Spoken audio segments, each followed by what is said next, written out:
It is the 26th day of March 2024. I hope and trust you've had a fruitful day. A very good evening to you and welcome to Hope TV Newswatch. My name is Kimani and my co-presenter on the sign language interpretation tonight is Boniface Murithi. Now, President William Ruto has directed that the government, including state corporations, must live within its means and that expenditure must never exceed revenues collected. Speaking to chairs and CEOs of state corporations at State House, Nairobi, President Ruto said some agencies have been for years and have become a drain on the exchequer. Therefore, they risk being shut down. And as Alice Diana now reports, the head of state has asked parastatal chairpersons and the chief executive officers to cut their approved budgets by 30%.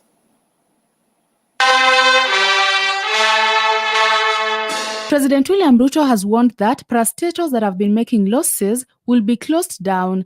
Addressing chairs and CEOs of state corporations at State House Nairobi today morning, the president further warned those that make profits to stop wasteful expenditure, including financing largesse in their parent ministries and unnecessary procurement. Those institutions that are making losses, they have no plan, they have no intention of doing anything. Please, we will shut them down. We will get the employees to go and work somewhere else. And we just stop making the losses. At least we will stop making the losses. And I want some of those institutions to volunteer.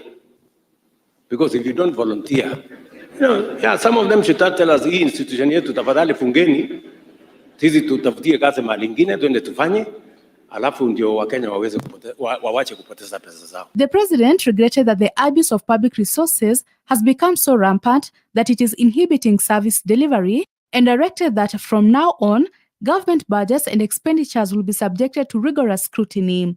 The move to reduce expenditure, he explained, will stop unnecessary borrowing and accelerate the government's transformation agenda. Our expenditure is what has driven us to where we are today.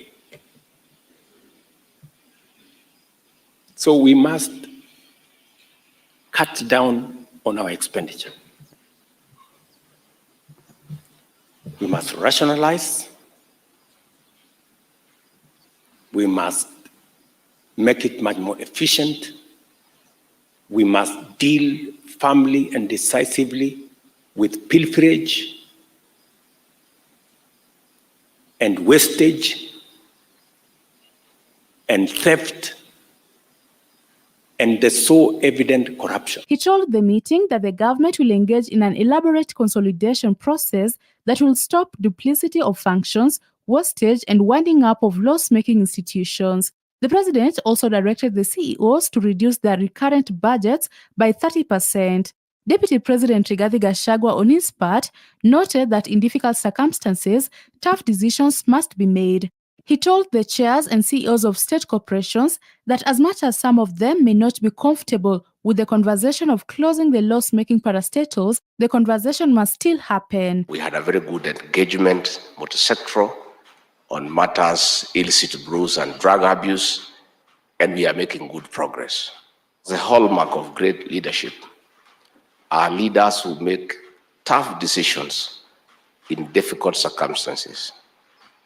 Your Excellency, we must be very candid, and along the way, under your leadership, have a candid discussion about state corporations that are a drain to the economy and add nothing to the country. Whether it is wise for their continued existence.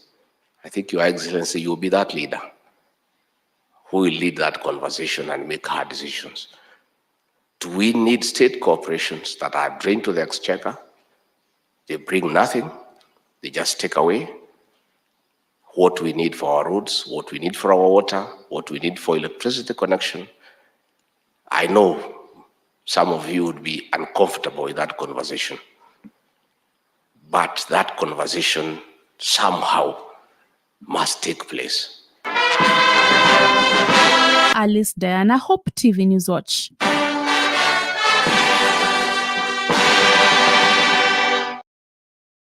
Thank you so much, Alice, for that report. Now, following the ongoing nationwide doctors' strike that has entered its second week, a section of MPs led by Githunguri Member of Parliament, Gathoni wa Mushomba, and Embakasi East MP Babu Owino have issued a 7-day ultimatum to Health Cabinet Secretary Susan Nakumicha to address the demands by the medical officers. The MPs noted that if Nakumicha will not have addressed the issues in a week's time, they will join the medical doctors in the strike. Nelias Wanjiro with the details.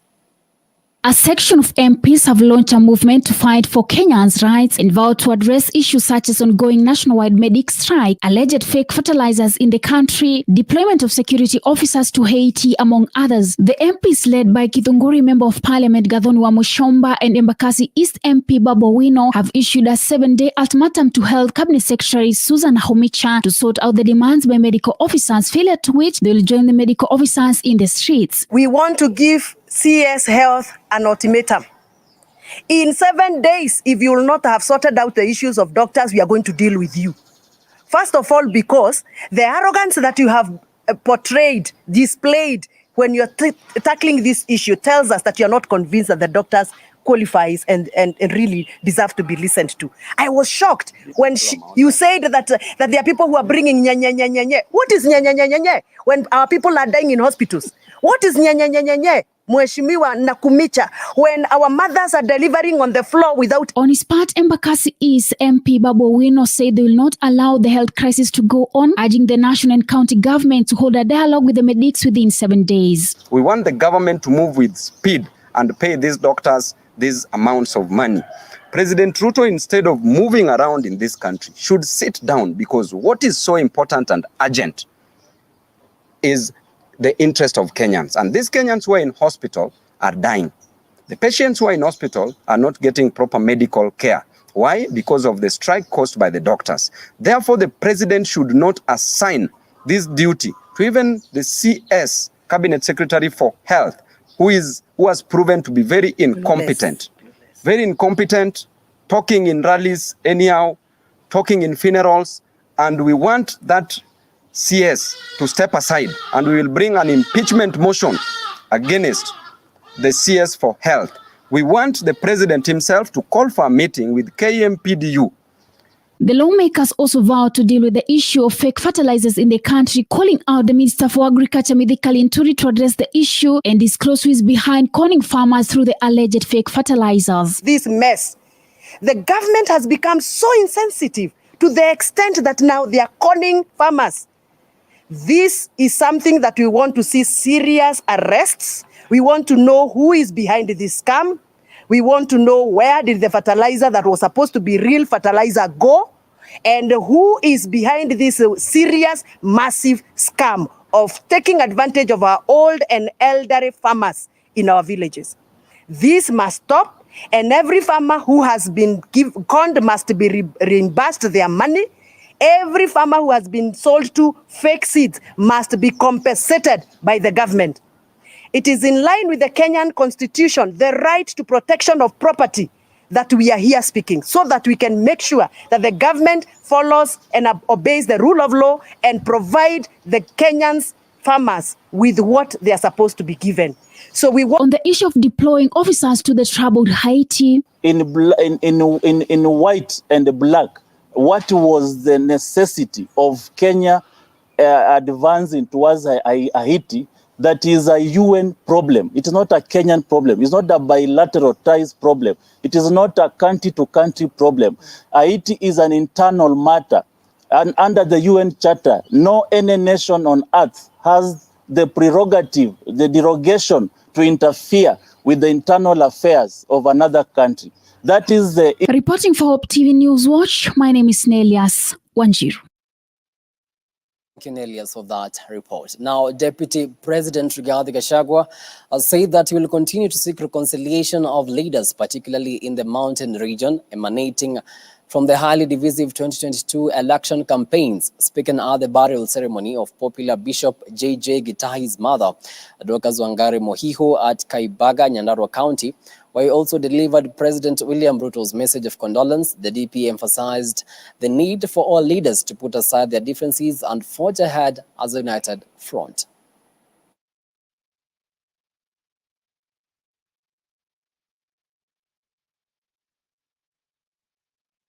Ukae ukijua msamaha ambao umeitisha na vile unazunguka hapa na pale. Kwa niaba ya watu ya Nyandarua, sisi tunakutabua kama kiongozi wetu na tutakuunga mkono, kwa sababu tunajua wewe unajua vile bere kuko, na wewe utatupatia signal, na sisi tuko hapo na tuko tayari kukuunga mkono. Tunaona unaongea mambo ya maziwa, unaongea mambo ya kahawa, unaongea mambo ile mengine, na hizo ndio kazi ambazo zitatusaidia. Tunataka tu kusema Vice President, mambo ya pombe, sijui roho wa Mungu alishuka kwako. So we want to ask all Kenyans to solve their political differences peacefully. Watumie ulimi na mdomo kuongea na akili. Hii maneno ya kutupa mawe, kuchoma tairi, kuchoma mali, hiyo ni mambo ambayo haina haja. So lakini ni mzuri, at least tumeona siku hizi hakuna hiyo maneno ya maandamano, hakuna kutia sufuria kwa kichwa. Unajua ya kina mama wetu walienda hasara sana siku hiyo. Sababu watu wanachukua sufuria wakienda nayo inapotea kwa tia gas, wanachukua ingine inapotea, akina mama naenda hasara. Na hiyo maneno sisi hapa Kikuyuni hatutaki hiyo maneno. Kadi Mungu na ndio hiyo. Sisi tunaongeaga na mdomo, tunakubaliana, tunawachana na hiyo maneno. Still matters politics and wrangles between the National Assembly Speaker Moses Wetangula and Trans Nzoia Governor George Natembeya have taken another twist, with the UDA party lawmakers from the North Rift region taking on Governor Natembeya on all they allege as disrespecting Speaker Wetangula. This comes as the supremacy battle between the duo has escalated, with the two leaders having in the recent past disagreed on the Mulembe Nation unity as well as on who deserves to be the community's kingpin. Natembeya mpaka kuze Wetangula wafanya nini? Sisi wengine tunajua maana ya Wetangula kuwa pale. Alipokuwa hata MP bure, aliita sisi wote ya Turkana, akaita Pokot, ikawa na ile lazima tuketi pamoja. Ndio hii vita ya kutoka Trans Nzoia, West Pokot, ile wizi Sebei kule ngambo mpaka Turkana. Akalete yule ambaye kuna mmoja ambaye alikuwa assistant minister Munyes kule Turkana, alileta pamoja na tukaketi. Kwa hivyo tunafali yeye, bila yeye hatungefika mahali tuko. Kukekuwa na wachochezi kama vile yeye anaingilia sasa. Nataka kuingilia Pokot, anasema tu Waluya peke yake ndio lazima wawe mbele. Waluya peke. Sisi tunaishi na Waluya hapa Kapenguria. Kapenguria is cosmopolitan, hata tumeoa hawa na wameoa yetu pia. Hata kuna wengine tumeweka ni assistant chiefs. Kwa sababu wataenda wapi tena, na ni watoto walizaliwa hapo, wanafanya kazi hapo. Uongozi wao lazima wapate hapa hivi. Kwa hivyo hii mambo ya kusema kwamba saa yote huyu hajafanya watu kitu, huyu hajafanya watu kitu, hiyo ni kazi ya serikali. Sisi hata mimi ni mtu wa UDA. Kuna vitu vingine hata appointment ile kubwa sangine hatujapata, lakini tunafumilia, tunaongojea. Juzi kuna msichana wetu mmoja alichukuliwa akawa high commissioner kule Lusaka. Kuna PS tulipata. Hata juzi Murkomen alipokuja mazishi ya baba ya PS wetu Rumonyo, alizungumza akasema hata kuna mtu anaitwa Monges yake na ngojewa. Hiyo ndio majina tulipeana. Lakini unaona wengine bado wanaanza sasa nataka kuweka fitina, mbona wageni nani wamewachwa nini. Serikali inapanga na kila mtu atakuwa katika sehemu yake. Hatujafika mbali. Tunashukuru hata huyu mwenye anasema baba hiyo ni director wakaifidia. Na alikuwa mwanasiasa, alikuwa mtu wa UDA, huyu ndio mtu wetu alikuwa anasimama hapa hivi. Lakini tukasema kwamba tusaidie kwa sababu yeye jaliminyana hapa hivi. From that, and President William Ruto has said that the government is strengthening technical and vocational education to enhance the country's capacity to offer practical training. Speaking today during the centenary celebrations of TVET in Kenya at the Nyeri National Polytechnic, the head of state said that his government's objective is to use the power of technical vocational education and training to push the potential of young people to positively contribute to economic growth. On my way here this morning, I got the news from our friends in China that they have approved another 13 billion Kenya shillings to equip 70 of our TVETs that today don't have sufficient equipment.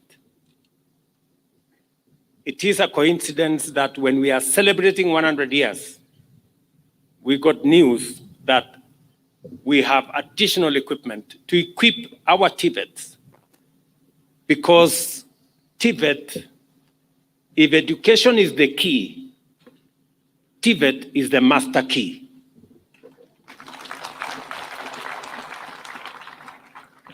And I am very proud of the achievements that we have made, the strides that we have made in our TVET sector.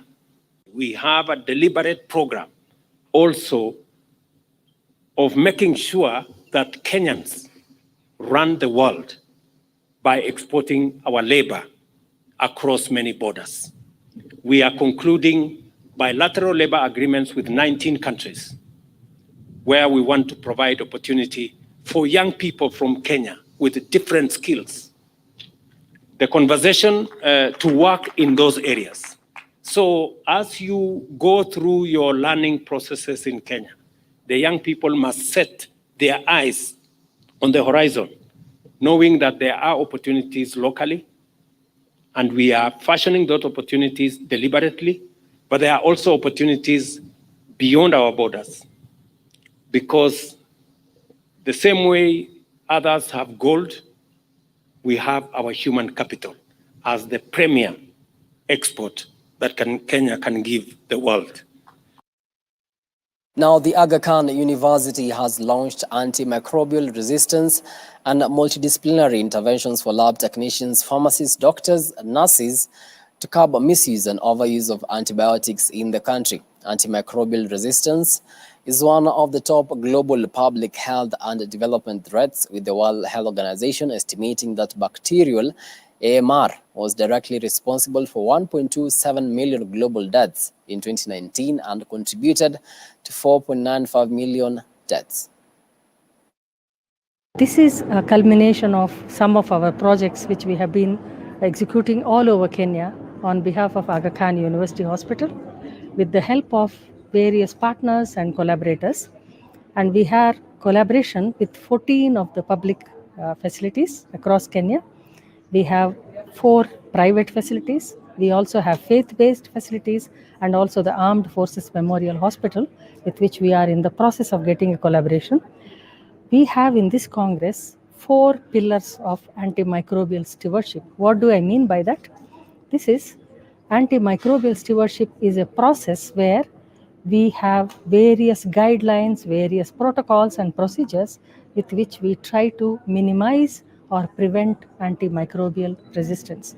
Now, antimicrobial resistance has been recognized as the biggest killer by all the international healthcare agencies. And there are massive efforts and massive funding to combat this particular pandemic, which is across the globe. And it has killed almost 21 million people in the world. Now, during these efforts, we have various projects. Some of the projects are estimating the antibiotic use in the country. Some of the projects are estimating the prescriptions, how many prescriptions in the hospital, how many prescriptions outside the hospital, these kind of studies which we call point prevalence antimicrobial prescription surveys. Aga Khan University Hospital has been engaged in these surveys in 14 hospitals. We have the reports which we are sharing with those facilities. It is actually on the website. It is accessible to anybody who wants to use this particular report to improve the quality in their facilities. Crossing borders now, and the United Nations Security Council is demanding an immediate ceasefire between Israel and the Palestinian group Hamas in the Gaza Strip and the release of all hostages. The resolution calls for an immediate ceasefire for the Muslim fasting month of Ramadan, which ends in 2 weeks, and also demands the release of all hostages seized in the Hamas-led attack on the southern Israel on the 7th of October 2023. This resolution rightly acknowledges that during the month of Ramadan, we must recommit to peace. Hamas can do that by accepting the deal on the table. A ceasefire can begin immediately with the release of the first hostage. And so we must put pressure on Hamas to do just that. This is the only path to securing a ceasefire and the release of hostages. as we have all called for today. Well, you're watching Hope TV News. It's now time for a short news break. But after the break, I'll be back with the business and the sports news. Stick around.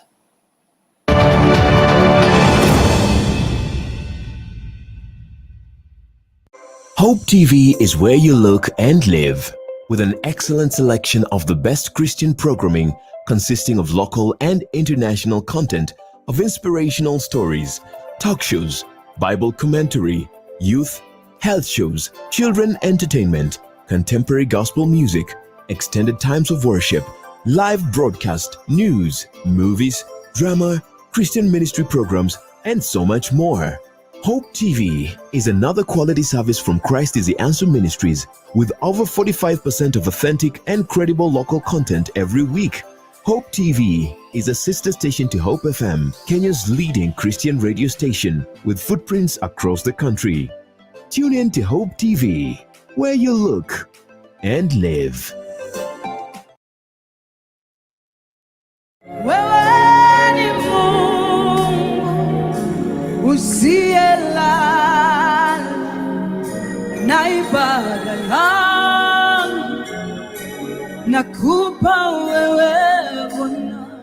To get Wewe ni Mungu by Evelyn Wanjiru as your Skiza tune, SMS the word Skiza 88300028 and send to 811. Hope Skiza, spreading the hope.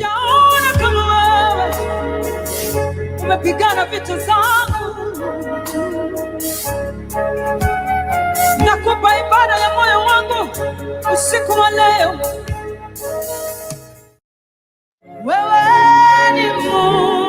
In order to keep hope alive in the airwaves, Hope Media has a couple of initiatives. Friends of Hope.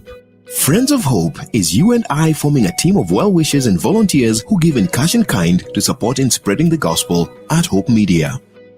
Currently, Hope Media is running a campaign under Friends of Hope dubbed 100 for 1.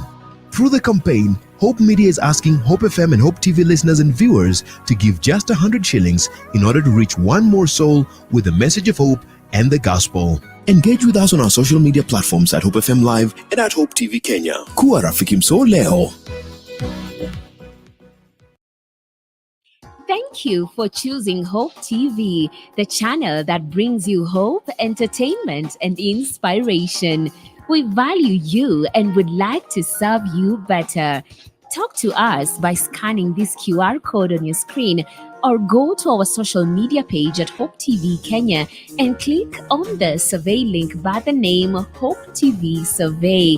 It will just take a few minutes but means the world to us. We value your feedback. Hope TV, look and live.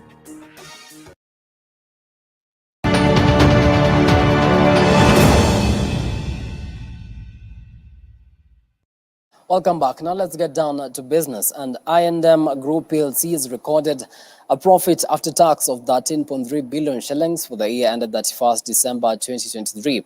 The regional financial services provider with operations in Kenya, Rwanda, Tanzania, Uganda, and Mauritius has attributed the 15% growth in its profits to an increase in its operating income. Operating income grew by 20% from 36 billion shillings in 2022 to 43 billion shillings, with 20% of this revenue coming from new strategic initiatives during this phase. So as you can see, we increased our revenue in 2023 by 14%. Our profit before tax was flat. On the positive, our customer growth, as Kihara alluded to already, grew very strongly, 26%, and our deposit growth again was stronger than our lending and growing 31%. On the profit before tax, which is flat, this was really impacted by the increase in provisions, about 31% increase in provisions, which reflects the challenging environment we had in 2023 and also our prudent approach to provisioning. Our aspiration is to be Eastern Africa's leading financial partner for growth. We had in the Marh 2.0 strategy cycle 3 key pillars, focusing on business growth, resilience, and optimizing the operating model. So our customer numbers more than double over that period of time. So 250,000 customers through to now. In 2023, we ended with 560,000 customers across the group. We enhanced our customer experience, which led to the Net Promoter Score, which is the metric that we track for how we are perceived by our customers, moving from 34% to 71%. In terms of the number of customers and really showcasing the investments that we made in digital, we moved from less than 50% digitally active customers to, by the end of 2023, 78% of our customers operating digitally.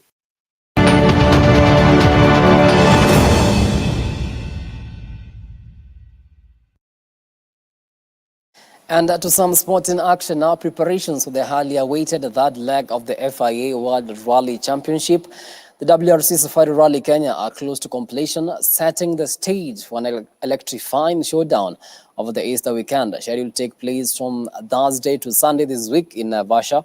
This iconic rally, which is highly regarded as one of the toughest rallies in the world, promises to captivate rally fans in the country and around the globe. The event, which marks its 71st staging in the country, will be officially flagged off by President William Ruto at the KCC in Nairobi on Thursday before traversing the Rift Valley, spanning several farms, ranches and conservancies around Lake Naivasha and Lake Elementaita.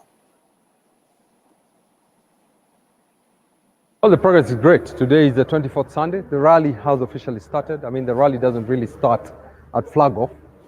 This is where the rally starts. The teams have come, they've set up. It's a really beautiful operation to look at because you find Team Hyundai, they've come in, they've shipped in a whole tent, self-contained, air-conditioned, own generators, own catering units, mechanic units, the cars. In fact, the rally cars, if you look over there, the rally cars are still wrapped up.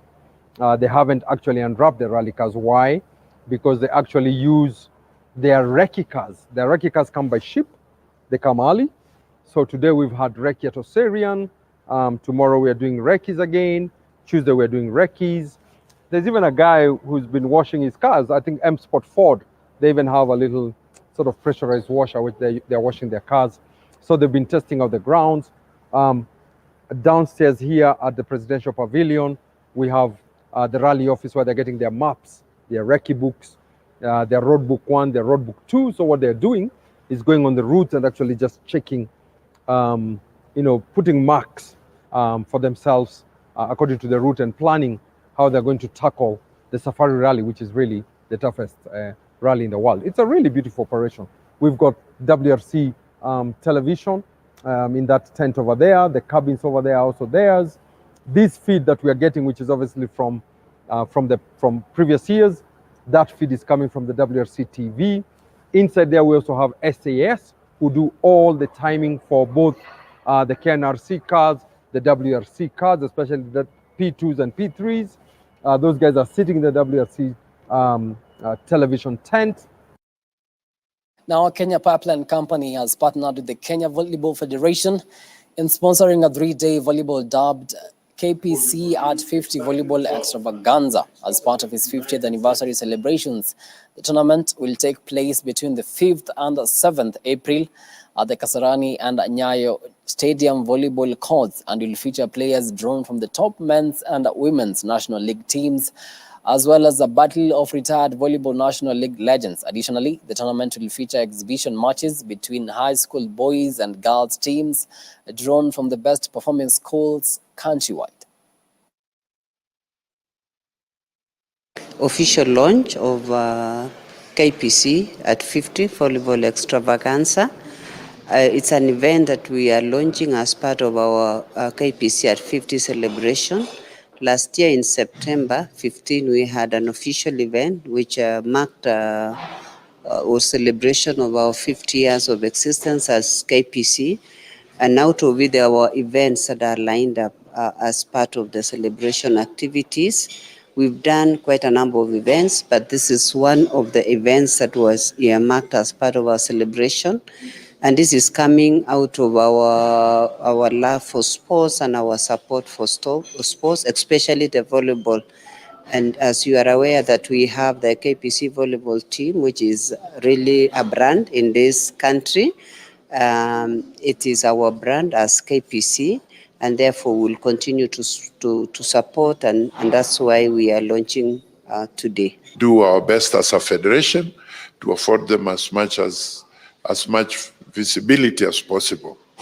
We have organized, our technical department has put everything in place for the extravaganza that kicks off on the 5th with the preliminary matches, and then we'll have the semis and the quarterfinals on the second day, that is the 6th, and then the climax on the 7th. That's when we'll have the finals. With that, we come to the end of our news tonight. But before I say goodbye, allow me to update you on the Four Nations tournament where Harambee Stars were participating, and the final between Harambee Stars and Zimbabwe finished 3-1, where Harambee Stars won thanks to a hat-trick by captain Michael Olunga, who was actually celebrating his birthday today. Well, with that, we come to the end of our news tonight. Many thanks to you for watching Hope TV Newswatch. Really do appreciate the value of your time. On behalf of the whole team that made this bulletin a success, have yourselves a blessed night. My name is Kennedy Kimani, and my co-presenter on the sign language interpretation tonight has been Boniface Moredi.